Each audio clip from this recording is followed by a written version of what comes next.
Now, a little over a century ago, a generation of Australian men signed up to sail off to Europe and fight in the First World War.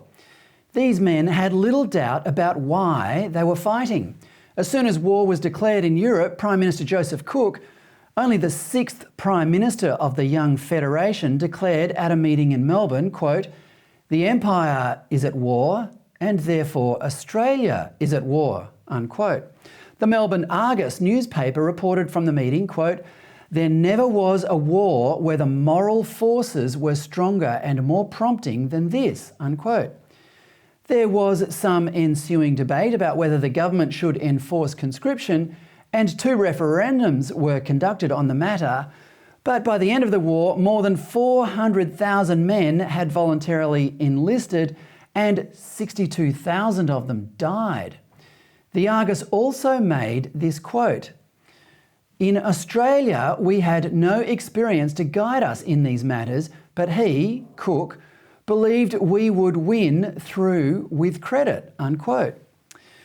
Regardless of what you think about the First World War, there is a moral certainty about that statement that is rare these days, even among the most opinionated people. Decades of relative peace and prosperity have lulled us into forgetting that sometimes our civilisation needs to be defended.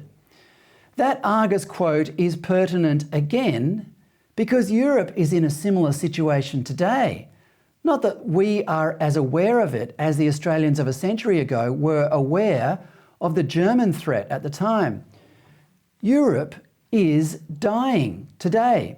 The lifeblood of civilisation, which is oil and gas, are being turned off, and the consequences are already catastrophic. In Berlin, the demand for firewood is so high that you can't even buy it anymore. So people are going into the forest and chopping down trees to heat their homes.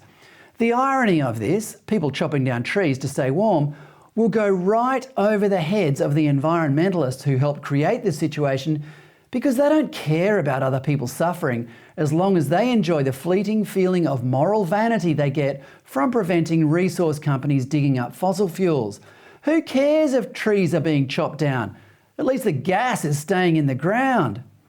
In Poland, people are queuing up for days, sleeping in their cars to buy coal from coal mines.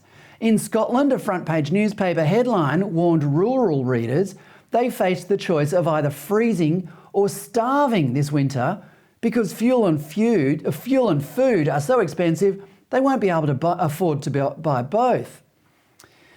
In Britain, 70% of restaurants are expecting to close this winter because they won't be able to afford the fuel to run the business. What happens when those restaurateurs go home? How will they pay to heat their own homes?